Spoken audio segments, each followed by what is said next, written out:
At Nutrafol, we don't just help your hair, we help your body grow it. Because it's never just about your hair. It can be your job, or your deodorant, or your lunch, or just normal life. That's why our whole body approach targets the key root causes of hair thinning. Discover your root causes and why we're the #1 dermatologist recommended hair growth supplement brand at Nutrafol.com. That's Nutrafol.com. These statements have not been approved by the FDA. This product is not intended to diagnose, treat, cure, or prevent any disease. Paid for by Nutraceutical Wellness, Inc.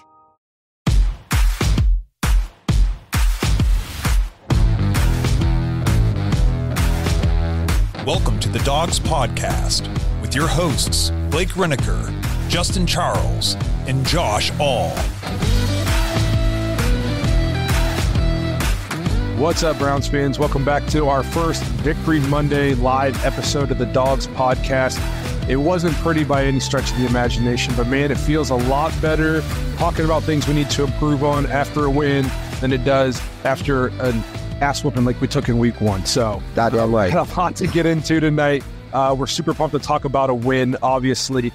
Give me 1 second because we're doing this virtually. I have to pause my YouTube video. I want to be able to see your guys' comments. Okay, we're back into it. Hopefully that wasn't too distracting. We got a ton to dive into today. We got 4 voicemails we're going to get to. We want to keep up with the chat. Give you all of our thoughts on the game, obviously, and maybe a little bit about our division rivals that are 0-2. So I just wanted to throw that in there. But again, we're super pumped to be here for Victory Monday. Before we dive into everything, though, remember, if you want to get your intros and your voicemails on the show like you hear later in this episode, head to thedogspodcast.com, tap leave voicemail in the drop-down menu. You can also check out the merch store when you're there. I got this cool shirt from there. Josh has a cool shirt from there. I came up with that idea, and then Josh... I did not have this shirt from brought it to fruition. So, so if you want to get your voicemails, your intros on the show, it's thedogspodcast.com. If you want to find us on any social media page, just search at The Dogs Podcast. If you're watching on YouTube, please like and subscribe. Make sure the notification bell's tapped so you don't miss any of the new episodes we're putting out. We're doing 2 episodes a week now, as well as, many stuff we're putting out in between our reviews and our previews. So you don't miss any of that stuff. If you prefer to just listen to the show, you can find us on Apple, Spotify, and Google.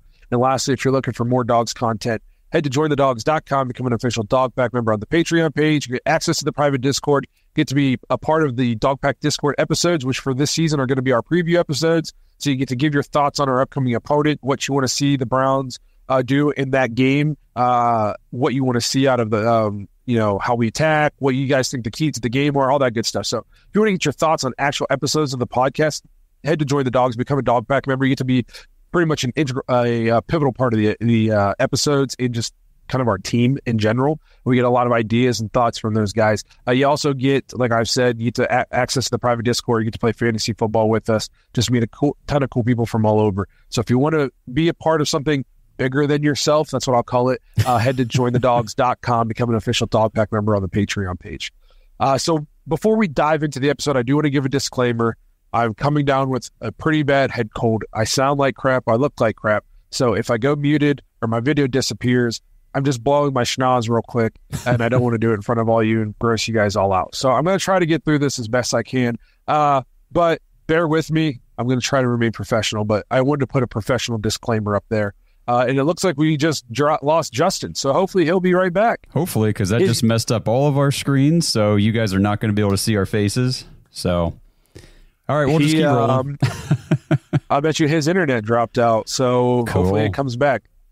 Thank you, Spectrum. This is the problems with going with technology. We rely on it, and then when it fails, we're screwed.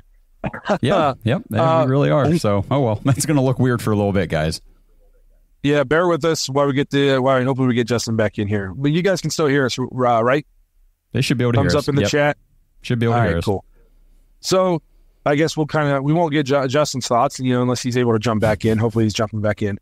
But I want to get before we jump into the voicemails, just your quick thoughts on the game and, just kind of your general overview before we get into specifics. So, I guess my disclaimer is I was at a birthday party all day yesterday. I listened to the first half of the game, driving the truck, to West Virginia for the party, and then missed the third quarter, caught the tail end of the fourth. I didn't even finish the game because we were doing presents and stuff, but watched the whole game from start to finish today, and I gotta say, I heard a lot of negative stuff immediately following the game and yesterday afternoon and evening that watching it back the next day with all that stuff already in mind and then coming at it from a fresh perspective, I thought we actually looked pretty good. I was impressed with how the Browns played. I thought the first half was dominant.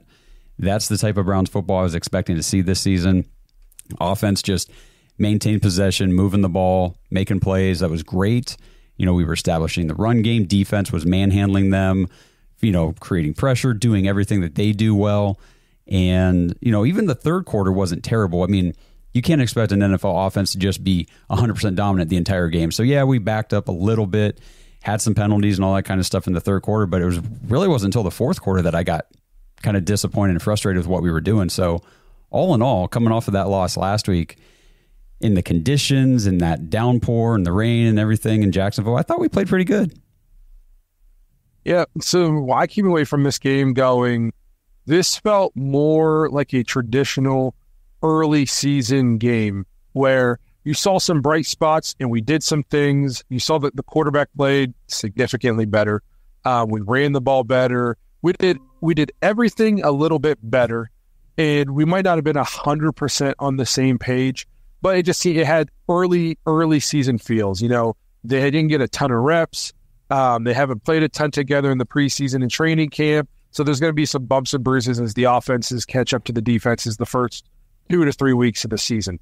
As opposed to after last week's game, we thought, holy crap, we don't know if we even know how to play football on this team. After last week, I was trying not to overreact to 1 week, which, we preach that all the time. It's week to week, but it was so bad last week. It was hard not to think, are we a bad football team? So many people didn't show up, and not only players, coaches. We seemed so ill-prepared for that game week one, and it was just are we a bad football team? Are we not who we think we are? And I'm not saying that after this Jacksonville, we're back. Deshaun's 100%. We're good to go. We've hit the ground running. Watch out. We're the next Chiefs. I'm not saying any of that, but there was way more positive to take away from this game than negative, especially to me at the quarterback position. Did he play a flawless game? No, but you saw glimpses of what he was and what he can be again. And it wasn't I came away with this game going, okay, he can still play football. He just has to play football. Yes. As opposed to after last week, I was concerned that maybe he didn't know how to play football anymore. So that's where I think the difference from this week to last week is I feel much more confident in going forward with this football team after this week than I did last week. Especially, we don't take anybody lightly, and obviously we'll talk about upcoming opponents, but we are hitting a 3-game stretch now where I'm not going to call them tune-up games, but there are games in which if we come out and play the way we should and we continue to execute and we continue to get better, we should win. And in 3 weeks, we should be sitting here hopefully at 4-1 with Deshaun having played 5 weeks in a row, 5 healthy weeks to get his legs under him, kind of get back in the full swing of football, play a month consecutive without an injury. And we'll play a tough opponent and we get to see, okay, how do we stack up? Was this fool's gold against bad teams? Or now that we've hit our stride, we've got some continuity, okay, now we can go play with the best of the guys. So I like the way the schedule's shaken out. I like the way we seem more prepared. We seem better coached for the most part. Still had way too many penalties. Still one huge bonehead decision by the head coach. But overall, I felt much better leaving this game than I did last week, obviously. Yeah, I just if you just want to single down to a couple of plays even, when Deshaun had back-to-back completions to Jerry Jeudy. And the one was that nice pass down the sideline to him that he caught and kind of got hit out of bounds, but it was a perfectly placed ball. Nice catch by Jeudy. Then the very next play was that Houdini scramble that is just blasted all over social media where Deshaun looked like 2020 Deshaun. Moving this way, evading a sack, breaking a tackle, bouncing around, throwing to the sideline. From a certain angle, it's like, ooh, that looked like it might have been a bad throw.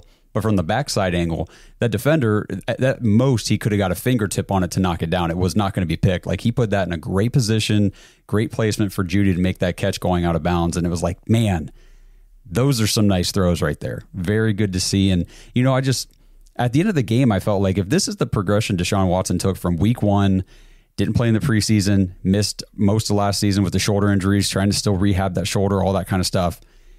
And this is the progression we're going to get from week 1 to week 2. By the time this 3-game stretch, like you were talking about, Blake, by the time that's over, he could be looking very, very different than what we've ever seen him look in Cleveland. I completely agree. I thought the play calling was better. I just thought everything was better, especially like if we could be talking, if Amari Cooper, which we're going to talk about, if he makes a catch on a third down play for about a 20, 25-yard gain, who knows what happens in this game early, because we ended up settling for a field goal on that drive, and we were cooking. Yep. So a lot of things, like I said, it wasn't completely buttoned up. We're not a perfect team by any stretch of the imagination. There's still a ton to work on. But for a team that didn't play much in the preseason, had kind of a ton of injuries throughout training camp, to make this much progress in week 1 from 1 week to the next, it was encouraging. And listen, I don't know if Jacksonville's a great team, but they're not an awful team. I mean, these guys got players. They got guys who, they were in the playoffs 2 years ago, just barely missed it last year. They're not going to be this isn't a 1-win, 2-win football team. You know what I mean? I'm not saying we went out and we played the 49ers, but like we played a football team. We didn't play the Panthers. So, right. You know what I mean? So there was a lot more encouraging stuff in this game than discouraging stuff, in my opinion. What about you, Justin? We got you back. All right, yeah. I'm going to try not to say anything that you guys already did because I don't know what you guys said. But go crazy. Just right off the bat, just first impressions just from kickoff, I thought we looked way more physical, way more engaged. It was like a 180 as far as just body language and engagement. Even Watson, everybody just kind of seemed like just checked in and they were just about business. And so that was nice. And then, obviously that wasn't a full game worth of that because I think that we started making a lot of mistakes in the second half. There was, some weird calls, but I think if you take away from this, I know a lot of people I talked to today, they're just pissed off. And I know in the game end, I was kind of upset because I was like, damn, we almost just lost the game. And I think that's why I was upset. But we came out with a win. And then there's things that you can take away from this game that they can improve on. But from week 1 to week 2, I don't know how you come away going, I'm angry about what I saw. You know what I mean? As far as like, it wasn't great in the second half, but what I saw in the first half, if we can put that together and put that 4 quarters on all 3 phases, I was super impressed. I don't know if you guys talked about any guys yet, but okay. Well, we can leave that for a little bit, but some guys stood out to me that I thought made huge, tremendous leaps. Yeah. Before we get to a voicemail, just one thing, we're talking about how the offense was good for a half and then it kind of struggled a little bit. But Devontae Travis said in the Dog Pack member said in the comments, through 2 weeks in the NFL, there's only been 76 touchdowns as opposed to in 2022, there was 110. So I don't know if you meant 2022 or if you meant 2023, but that's 34 less touchdowns through the first 2 weeks of the season. I think you're seeing a lot of defenses play 2 high safety looks. You're seeing a lot of teams a ton of injuries early in the first 2 weeks. If you play fantasy football, you know this. And they're playing this 2 high safety look, and they're forcing you to sustain long drives and not give up long plays, and offenses are going to have to adjust.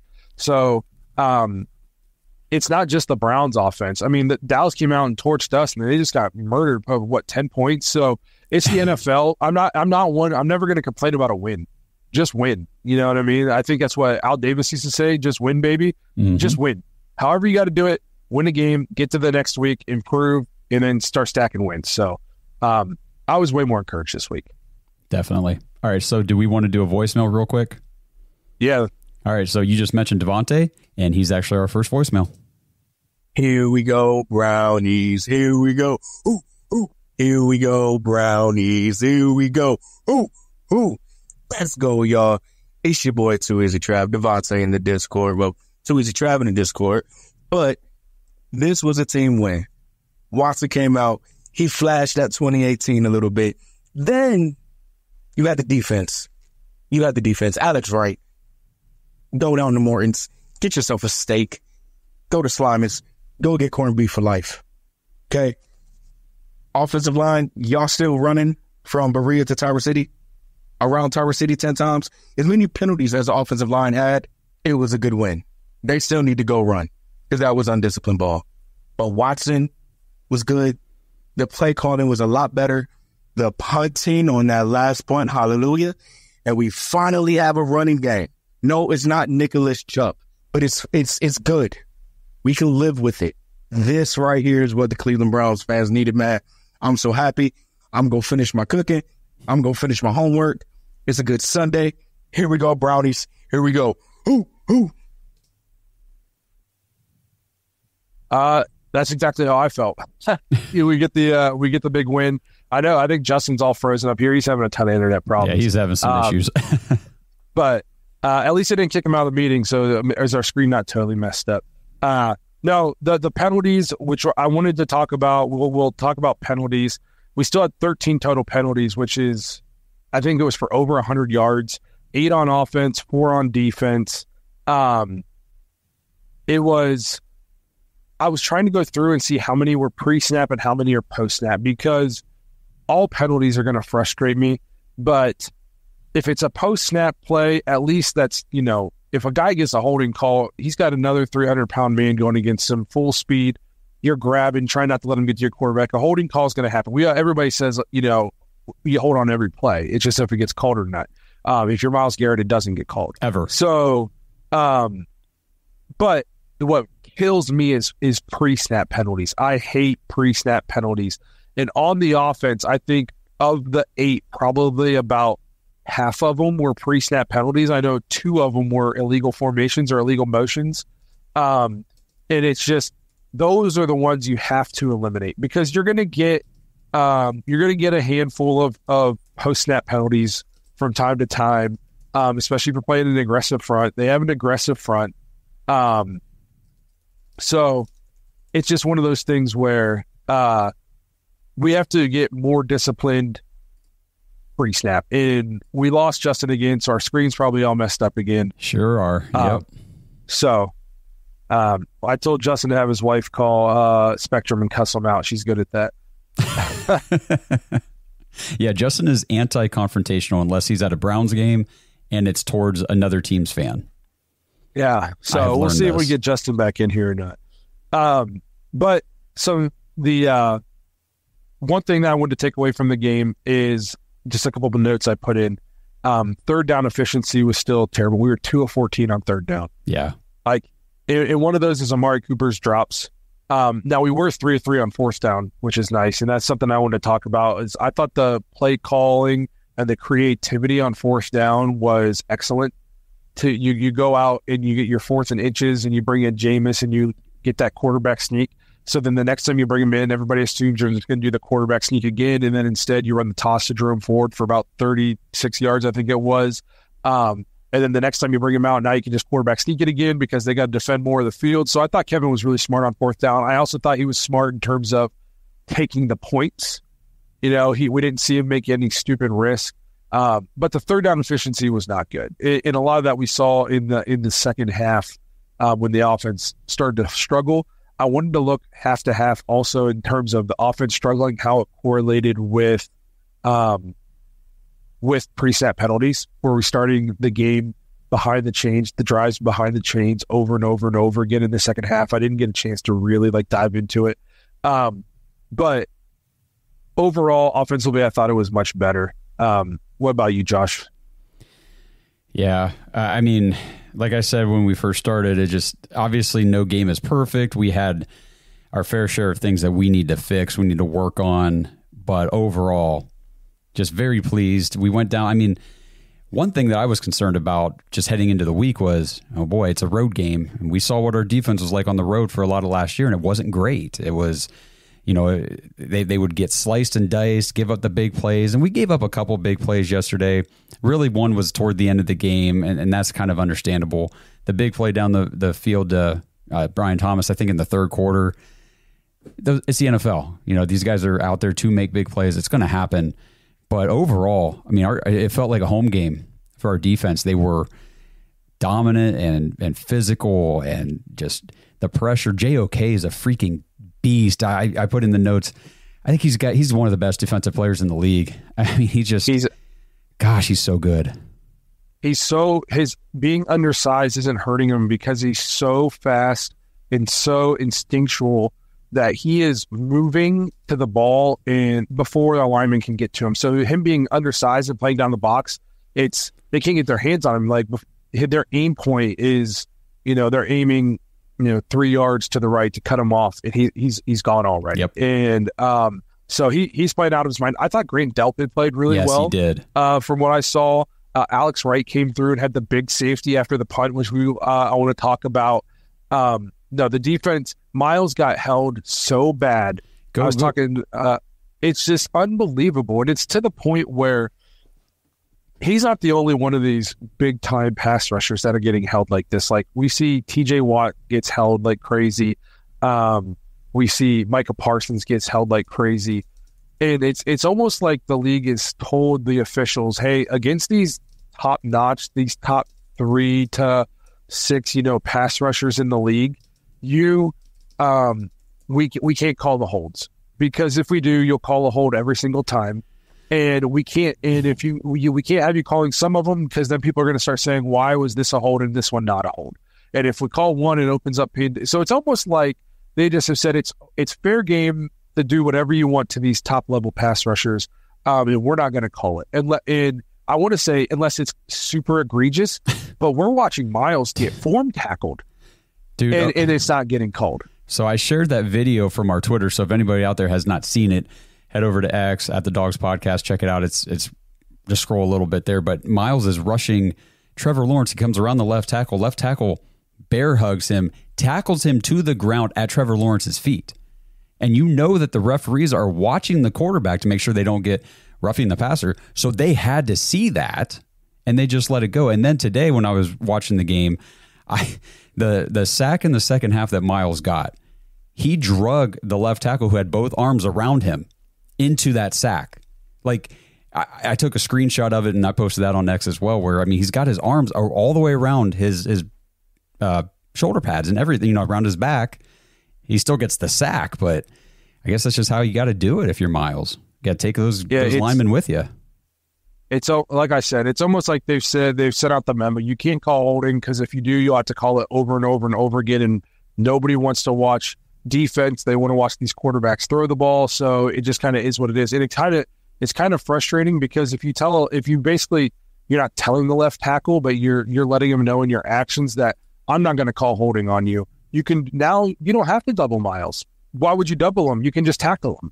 You don't have to chip him with a running back and a tight end. Why would you? You can just tell your left tackle, just tackle him. And maybe I'll call one, but instead of giving up 7 sacks and 12 pressures, we'll get one holding call. And, we'll have one 10-yard holding call that maybe slows up one drive. And that's not that big of a deal. We'll just deal with that. You just tackle them every play, and it's not a big deal. And that's what your actions are saying. We know the cameras are messed up. It's because we can't fix them on the fly, and I'm trying. Get on here. We get on here early to get them all set up, make sure we're on screen, and then when Justin gets dropped from the meeting, it just screws everything up. So Josh is trying to fix it on the fly, but bear with us. And then if Justin jumps back in, it's going to fuck them all up again. So this could be a real whirlwind of tech tonight, everybody. Thanks for bearing with us. If anybody wants to be a producer and do this on the fly for free, go ahead and sign up. But at least you can hear us. You can hear our smooth, silky voices. Mm-hmm. So before I got off track there, another thing Kenny Mack mentioned, Hicks played really well. Yes, I wanted to talk about him. Trevor Lawrence had 65 yards passing at the half. Yeah. So people can dog on Watson, and he didn't, like I said, he didn't play a flawless game, but he was clearly the best quarterback on the field yesterday. Oh, yeah, easily. Yep. There's no doubt. And so, but I think you can make the argument in going into the next 3 weeks, as long as he continues to improve, we're going to have the best quarterback in the next 3 games that we play. Daniel Jones, Daniels is a rookie. I think he's got a bright future, but rookie. And then Gardner Minshew, who I'm a huge Gardner Minshew guy. Don't get me wrong. Hey, he just beat the Ravens. Yes. So, but if Deshaun continues to ascend and he makes this much improvement week to week, we're going to have the best quarterback in the next 3 games we play. So before we move on to another voicemail, I think we got some other stuff we want to get to here quick. Yeah, just want to take a quick break. Just got like a 1-minute ad read for you guys about Underdog Fantasy. So check this out. We'll be right back.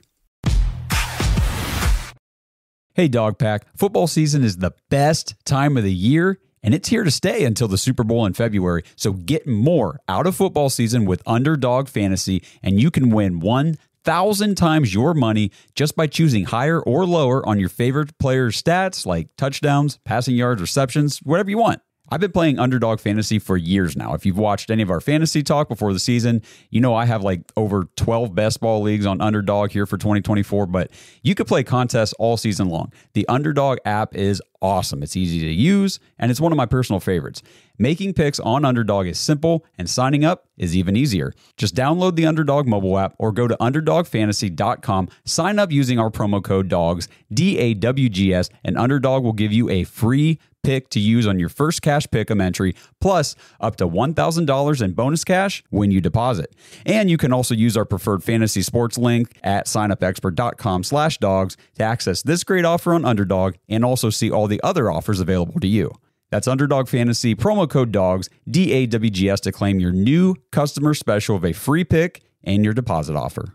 Must be 18 or older, 21 or older in Massachusetts and Arizona, 19 and over in Alabama and Nebraska, and present in a state where Underdog Fantasy operates. Terms apply. Void in Colorado. Concerned with your play, call 1-800-GAMBLER or visit www.ncpgambling.org. Arizona, 1-800-NEXT-STEP, 1-800-639-8783, or text NEXT-STEP to 53342. New York, call the 24/7 HOPE line at 1-877-8-HOPE-NY or text HOPE-NY 467-369. Hey, Browns fans, have you guys ever tried to explain football to a little kid? It's near impossible to make the game of football make sense. First downs and punts and field goals and scoring and all that kinds of stuff. Meet Future Fans, an innovative brand that helps little kids become big fans by embedding the rules of football into parallel games and activities. The way Future Fans teach the game of football is so unique and effective. As an example, they've created a beanbag toss game with 4 tries to teach how first downs work in football, and then later connect those games back to the sport itself through a storybook that you read with your kids. Seriously, go check out the reviews of this thing. They have a 4.9 on Amazon. Imagine having your kid asked to watch football on Sundays with you, where all the ups and downs with your favorite team, Browns.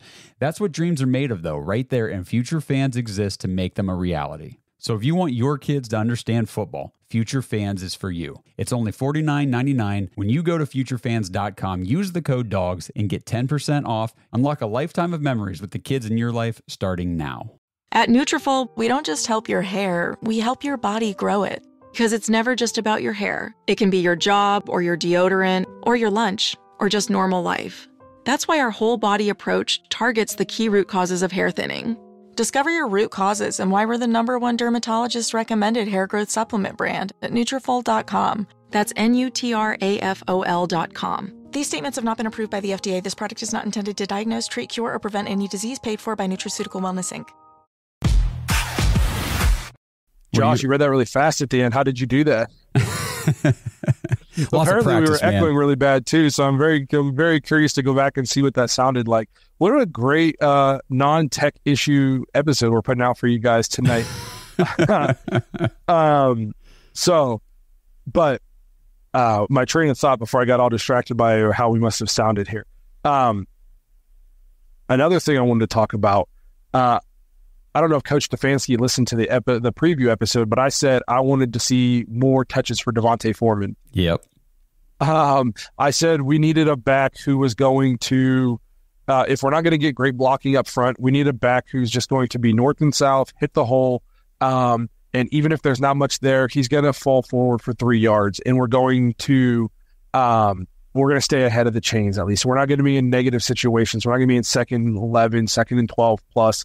Because of negative runs. So even if he's not going to do anything flashy, he's just going to kind of be a battering ram. And we came out and he started. He was the first back to get a touch. I thought he ran the ball really hard.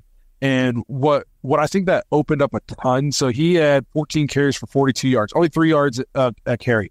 I honestly don't even care about the low yards per carry. That's kind of his MO throughout his career, where he runs hard, but his yards per carry is not crazy high. He's not a crazy efficient back, but it kept the defense honest in terms of when he was in, like they had to bring the wood. He wasn't going down with arm tackles, which opens up stuff on the outside more. And then what I think it does is Jerome Ford averaged 9.1 yards per carry. Jerome Ford had 7 carries for 64 yards. And I think by starting Deontay Foreman, letting him kind of be your battering ram, it puts Jerome Ford back into his role that he is better fit to fill, which is that secondary back, that guy who you can bring in and you can run some sweep plays. You can run some zone read to the outside where he can use his speed. He can read a block and go. And you're not asking him to do everything. You're not asking him to run between the tackles a bunch of times. You're not asking him to read a ton of blocks. You're limiting his role, and you're using him in certain situations that you've set up. You've battered him with Deontay Foreman down up the middle. You've been hitting him with passes, quick passes. And now all of a sudden you come out with Jerome Ford and you hit him off the edge for a long gang. So I think starting Deontay Foreman, I wanted to see it. They went that way. They gave him twice the amount of carries as Jerome Ford. And again, he had less yards, but I think by him starting and getting those carries, it made Jerome Ford more effective in his limited role. So I was happy to see that. 9.1 yards per carry for Jerome Ford is crazy good. Yeah, and one thing I wanted to mention about Deontay Foreman is he had some big runs. He had a whole lot of yardage that didn't count because it got called back on penalties. One was his own face mask, penalty that got called back, and then there was like a holding. It might have been 1 or 2 holdings on his runs where he actually had some big gains. So I mean, that 14 for 48 could have been a lot more. I think he was easily over 60, 70 yards yesterday on the ground. Yes. So I was happy to see that. I guess then if we want to, another bright spot, we've talked about Watson a little bit. His time to throw was still over 3 at 3.17 seconds. But if I'm not mistaken, that's almost a full second faster than last week. No, wasn't it over I think 4? He was like, no, I don't know who said he was over 4. Nobody's ever over 4. Like if you're over like 3, I think it was like 3.26 or something last week. I have to go back and look. I thought it was like a lot faster than last week. So I thought, especially in the first half, he looked way more in rhythm.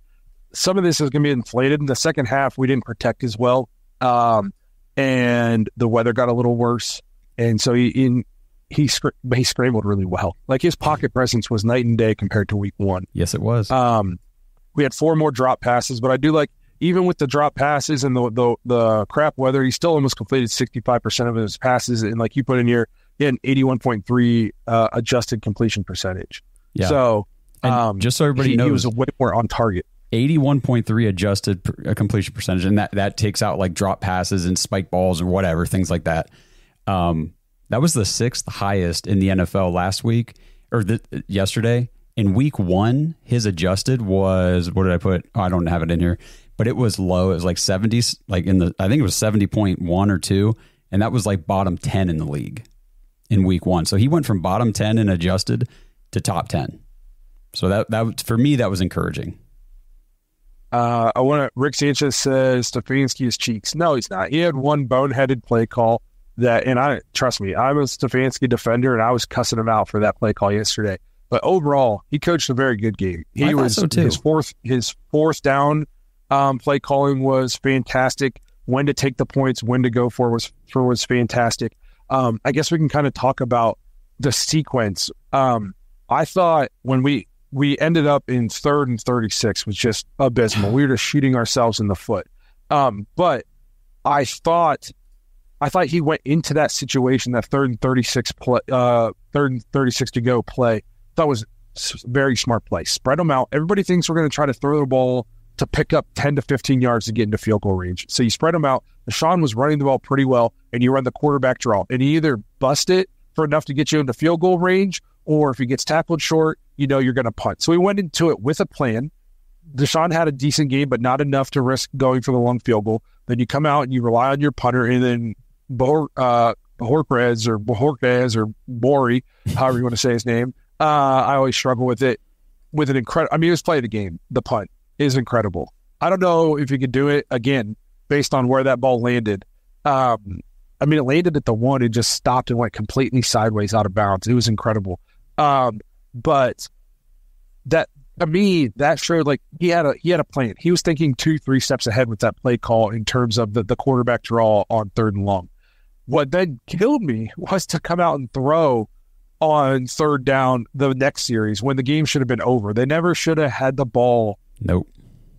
And somebody said Deshaun can't throw that ball. He's got to be smart enough to take the sack. 2 things can be true. Deshaun can be better at knowing the situation and just take the sack if that happens. And also your coach cannot put your quarterback in that situation. Just You don't even need the first down, honestly. If you just run the ball and you don't get the first down, you get to run the play clock all the way down to under a minute, I'm pretty sure. And then you can, if he picks up X amount of yards, I don't know how close we were to field goal range, but maybe you had a chance for Hopkins. And if not, you get to send Bojo back out there and pin him inside the 10, hopefully. And now they got to go 90 yards with no touchdowns under a minute. The first down was almost like irrelevant. It was, you did not need that. So, and I don't know if Stefanski told him, hey, do this rollout and then you're just running it. But I don't know. Deshaun pulled around and put that ball up right away like it was a pass play. So, and just why don't put an unnecessary hit. Just hand the ball off to Foreman. Maybe he breaks one, maybe he doesn't. And then just run the clock down, take a timeout and punt it. I hated that fourth down call. I thought that was as high as I was on Stefanski the whole game and how high I am on him usually. I thought that was awful. Yeah. I mean, up until that point, the first half was, I mean, he coached that well. He called it well. We executed it well. We were just cruising. And then second half, like I said earlier, got a little bumpy in that third quarter, but I think we were still doing a pretty good job. He was still calling a good game. I thought he, like you said, I thought he coached really well. It was just that one play. I just don't understand the thought process behind that, but it didn't hurt us. We ended up winning the game. So hallelujah, praise God. But it was close. Would we be the Cleveland Browns if we didn't make it interesting at the end for no reason? No, I mean that's a Browns game right there. There's just no way. We ran down the clock. We got an easy out. We win the game. No big deal. No, I gotta have the Chicago Bears last second Hail Mary hard stop from last year. All right, we got more voicemails, right? We do. And then if you guys are in the chat, I mean, are we echoing when we're talking, or was it just the ad read, or is it everything? Let us know. But here's a voicemail from Mick. Hey, Browns Nation. This is Mick Tomzik, San Diego, California. I just wanted to first off say a win is a win. We'll take it. It's a step in the right direction. That opening drive, if we can play like that consistently, even the first half, every single game, I think we will be fine. Jerome Ford, north and south running in the first half, and then second half was the Cowboys game all over again. We stopped using Ford. I don't know where the play calling was, anything like that. And then Amari Cooper, back-to-back drop touchdown passes. I think he's allergic to Deshaun Watson's arm throwing. I don't know what's going on, but he needs to wake up if the Browns have any chance of doing anything. Jerry Jeudy stepping up, loving that. Watson played better. He's getting into his groove, which I like to see, but obviously we need a little bit more come next couple games. Penalties, I think we all know that those penalties were whack. And then I almost lost my head, threw something at the wall with that play call for a pass at the end of the game. I almost destroyed everything. Today, a win's a win. Stack them up. Next week, here we go. It's good to know that if you're a Browns fan, it doesn't matter what part of the country you're in, you were quite disturbed by that play call. Right. Yeah. That's exactly how I was at home when he threw that ball. I was caught off guard almost. Like I was 100%. Was like, this is just going to be a run, and we're going to take this down. Like basically, once we got that safety, I was like, oh, okay, game's over. I let my guard down. I was like, okay, this is what we got out of here with a win. And then that happened. And I was like, what are we doing? I know he talked a little bit about Amari Cooper in our next voicemail, kind of addresses him. Do we want to just play them back to back and we can kind of talk about both? Absolutely. I think it's time to dive into that conversation. So here is Stacy. Well, if that wasn't a Browns win, then I don't know what is. So at least we got the dub. But I will say one thing that was concerning to me in the game, I'm not sure if you guys feel the same, is Amari Cooper's performance. Honestly, this game and last game. And it's kind of making me a little bit nervous for what's to come. Because obviously he is supposed to be our number one receiver. And it's starting to look like he's just not being that guy for us.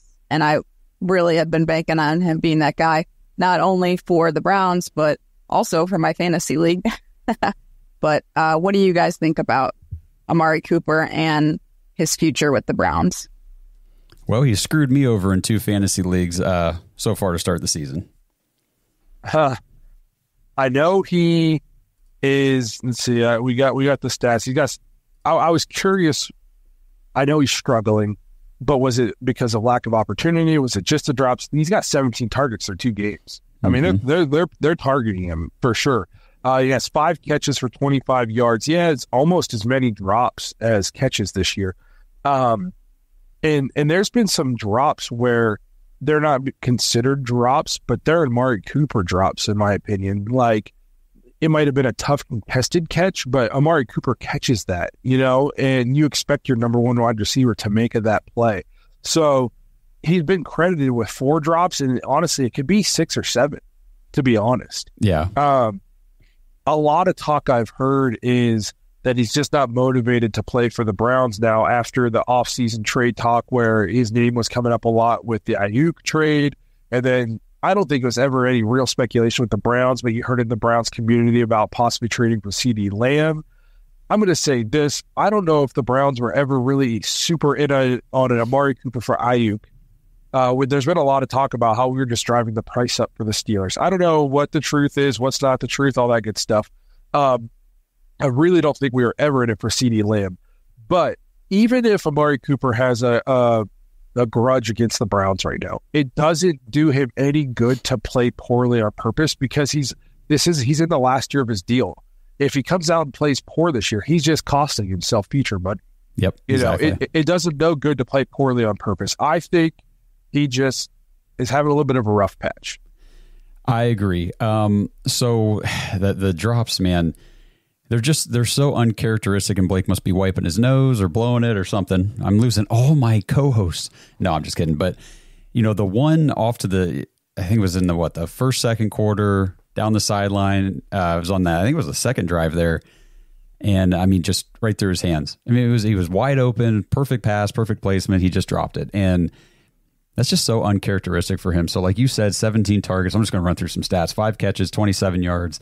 But I was looking at some different data, some different databases and things like that. So Fantasy Pros, they have Amari Cooper with 243 total air yards in 2 weeks.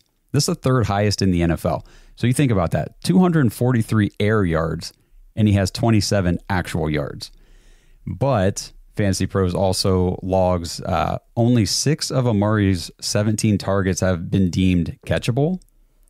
So, and they only attribute 1 drop to him. PFF has 3 or 4, which, like you said, it's definitely 4 or more, honestly, that are on There's him. no way he only is. How did they only accredit him with 1? He dropped 2 in this game. Exactly. That's why some of these sites I look at, I'm like, well, I know that's not accurate. So that's why I use different sources. But they had 48.6 air yards per reception through 2 games. That's the highest in the league. So for me, just looking at that data, for me, I feel like just the big plays are coming for Amari. I think that it's something, he's on the yips, right? He's got something going on where it's just not clicking.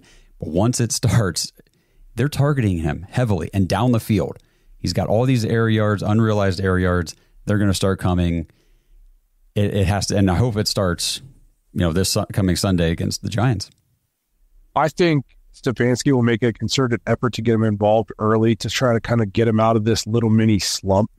And I also think the more he gets to play with Deshaun, it'll get better. There's been a couple times, even yesterday, where Deshaun throws a ball to him deep down the sideline, and he's pretty well covered in man coverage, and the ball goes maybe 2 yards out of bounds. Amari Cooper kind of jumps up, gives it a hand, but no real shot at a catch at it.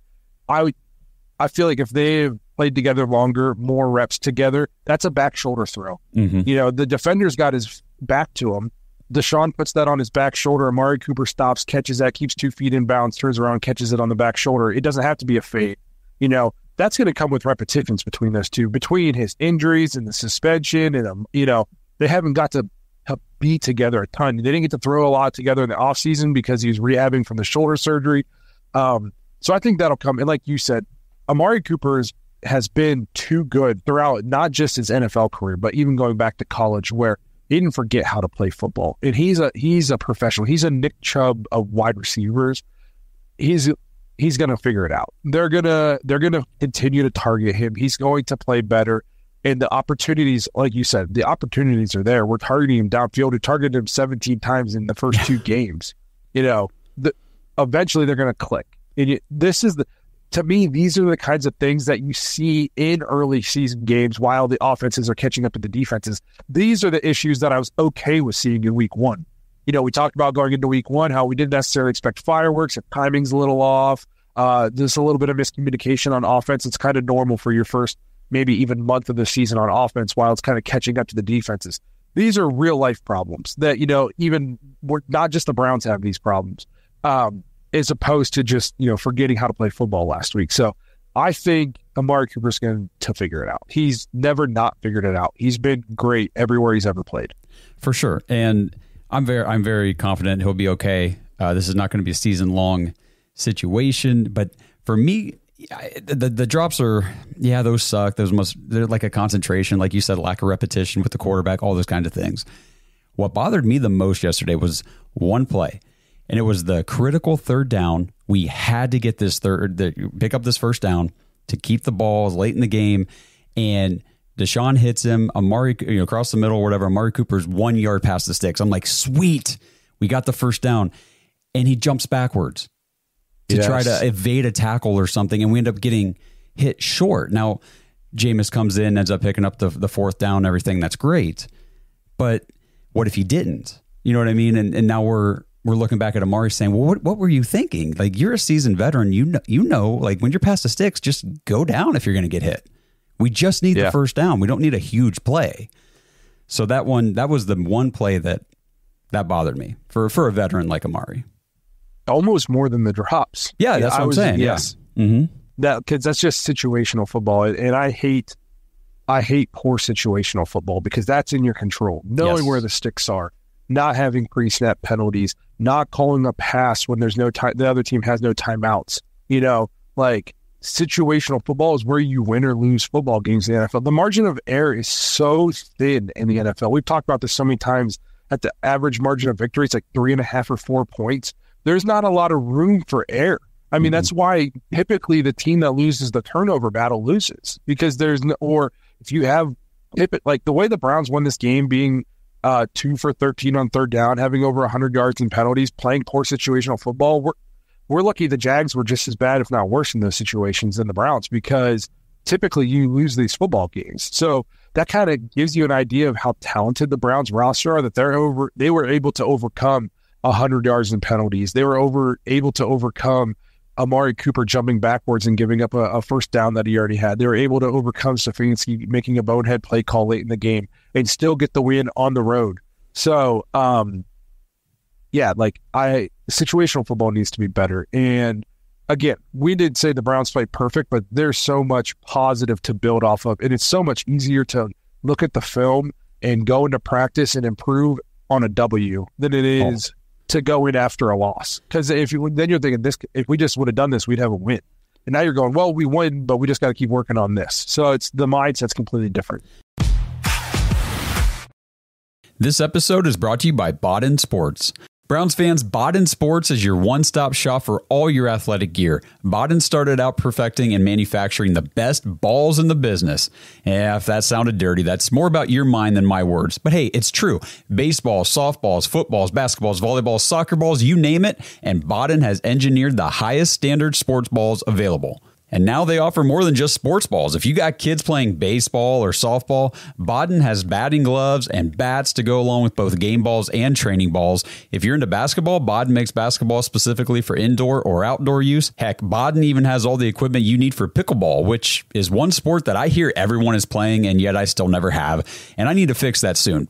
But don't miss the backyard games section of Baden's website, where you can order everything you need for this upcoming outdoor season.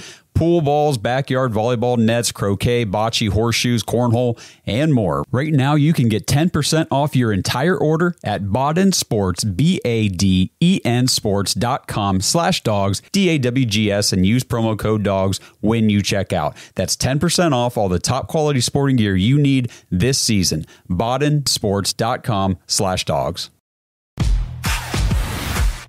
Yeah, for sure. I mean, one thing, and I know it's so easy to play hypotheticals, look back 2020, all that kind of stuff, But watching this game back today, in the first, I think it was just the first quarter even, we were a couple mistakes away from potentially having a 21-0 lead over the Jaguars early.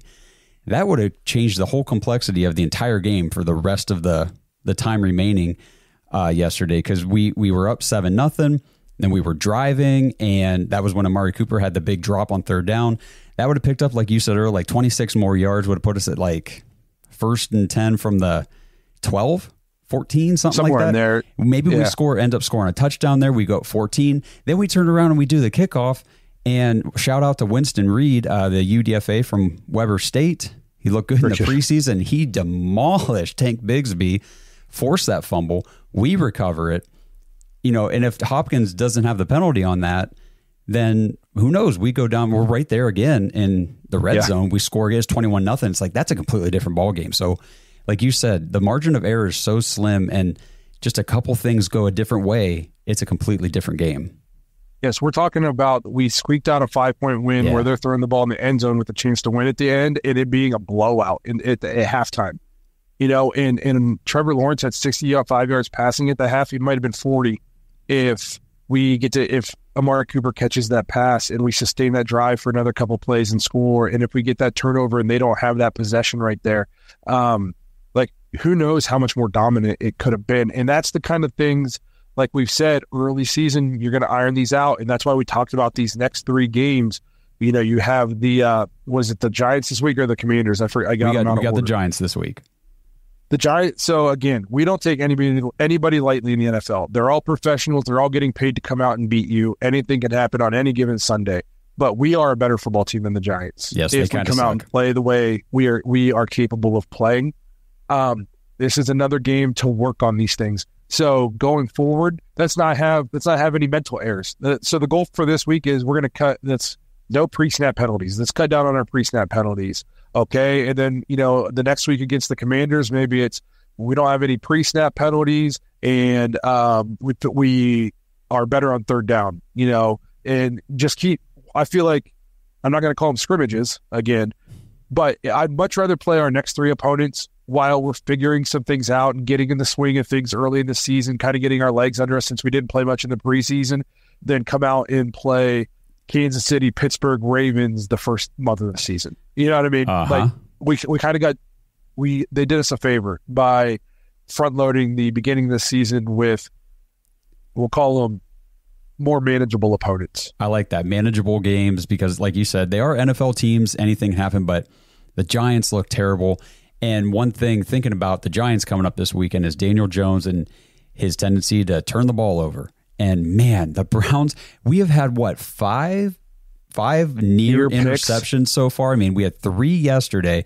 Denzel Ward had 2. Martin Emerson had 1 in his hands, and just, it just came out. And I mean, sloppy, rainy game and all that stuff. Plus, you got the receivers trying to make sure you don't catch it. But man, we start holding on to some of these interceptions.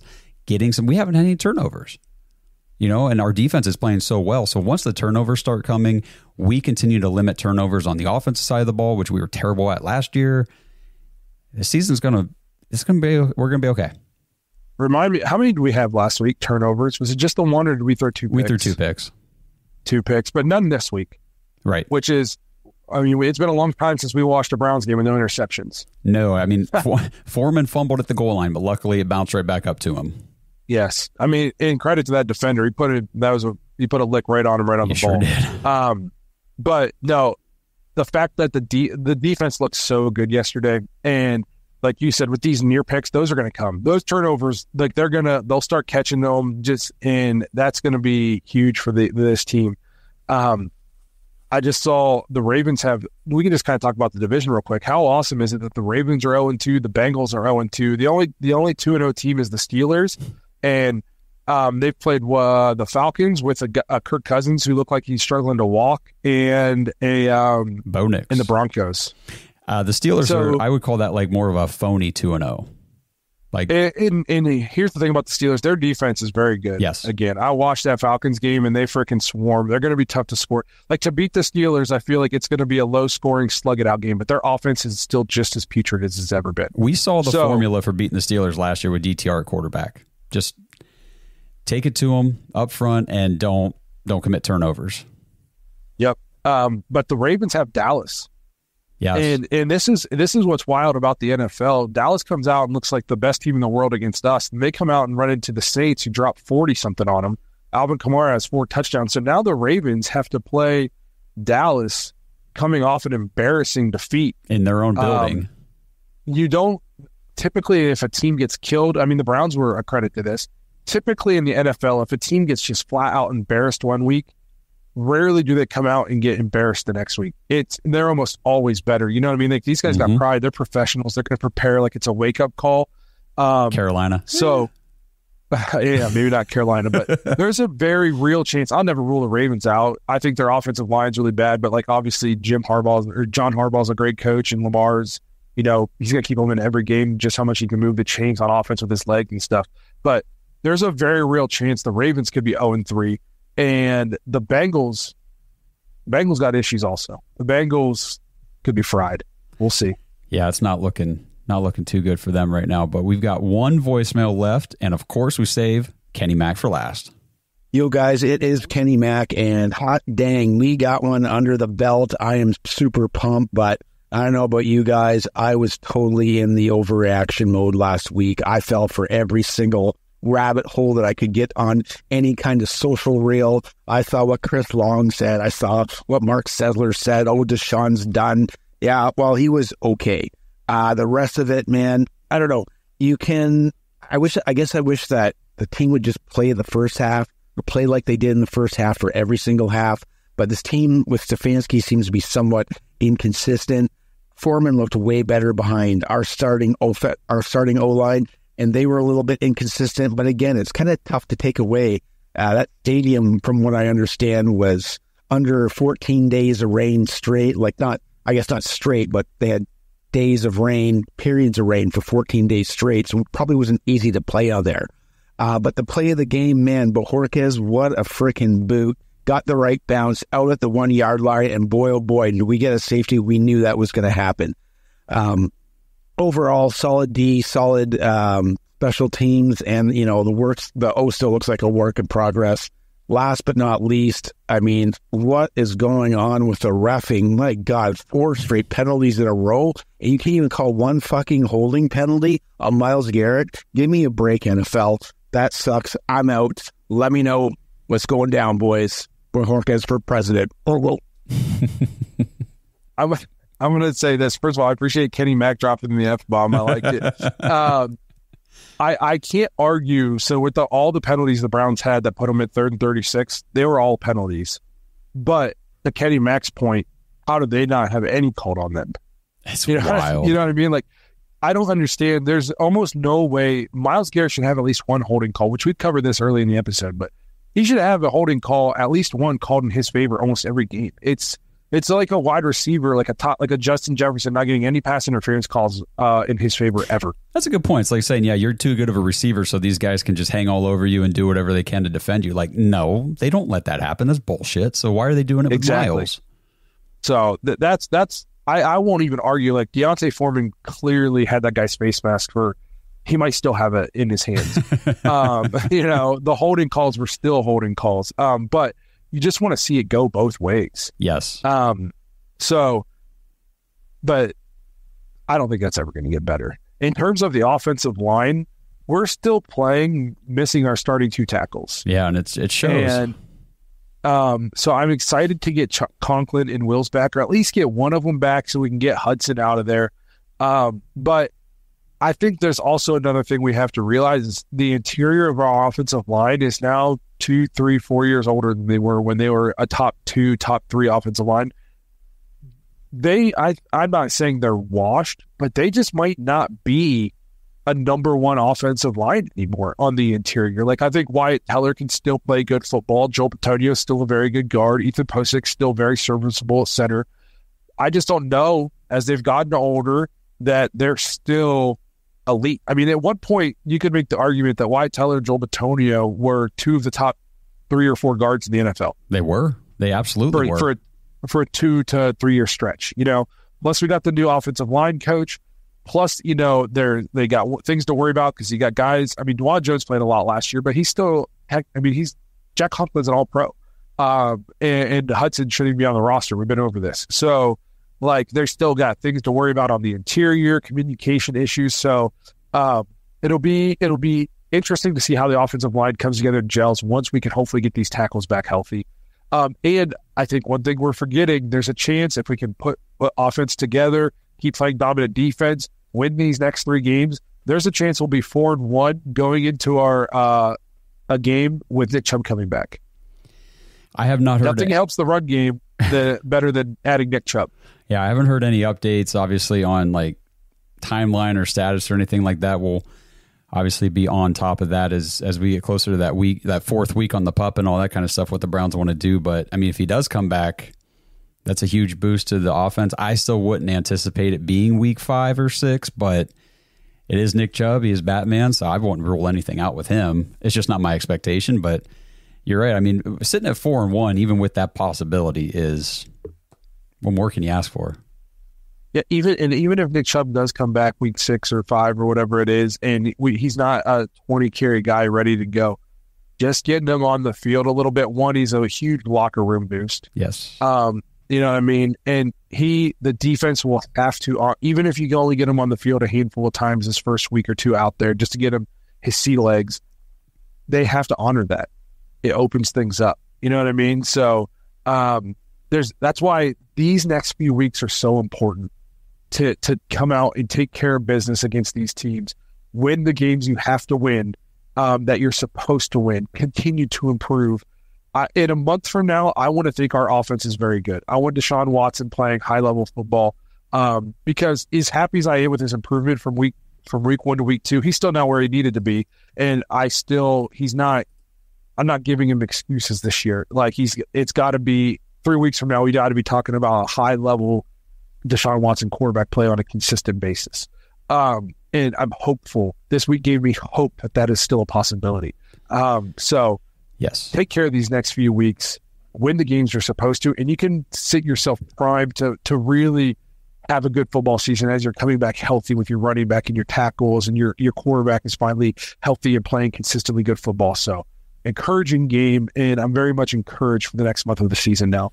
Yeah, and as far as these next 3 games coming up, I just want to make sure that you have the schedule correct, because otherwise you're going to miss your flight to Vegas. It is Giants this week and then the Raiders and then the Commanders. I definitely would have missed my flight to Vegas. Because Blake is heading out there with Kenny Mack. You guys are going to have a great time. I'm so jealous. I'm not going with you guys. That'll be pretty cool. Yeah, if anybody in here is going to that Vegas game, let us know. Me and Kenny Mack, John and I, we're going to be out there having a good time. But I'm good. I give you guys all my thoughts on the game. I can barely talk anymore. I'm seeing double. I'm struggling really bad over here. I don't know if you guys can tell. You're struggling almost as much as the tech. Almost. Justin's having a real hard time. He's been black screen the whole time. So he's on the phone with Spectrum right now, giving them the business. No, his wife is. You said. Yes, this is true. But we'll go ahead and wrap this thing up. We appreciate you guys being here. Much better spirits for this week of Victory Monday than it was last week. So much more to build on after this week. We looked night and day compared to a week ago. So I'm happy to be 1-1, second place in the division right now. The Ravens and the Bengals, the 2 biggest shit talkers in the division, are sitting in those cellars at 0-2. I noticed there was no Aaron Butler tonight. Oh, yeah, he wasn't coming to this one. No. So, again, I was happy to be here with all my best friends here talking about a Browns win. So we appreciate you guys being here, bearing with us through technical issues, sound issues, my freaking snotty nose issues, just lots of issues tonight. So we appreciate you guys sticking it out and hanging out with us for an hour anyways, despite the lack of professionalism. We appreciate you guys being here, and we'll see you guys later this week when we preview the Giants. Thanks for listening to another episode of the Dogs Podcast. Make sure you subscribe on YouTube and follow us on Twitter at The Dogs Podcast. Get your thoughts on the show at thedogspodcast.com.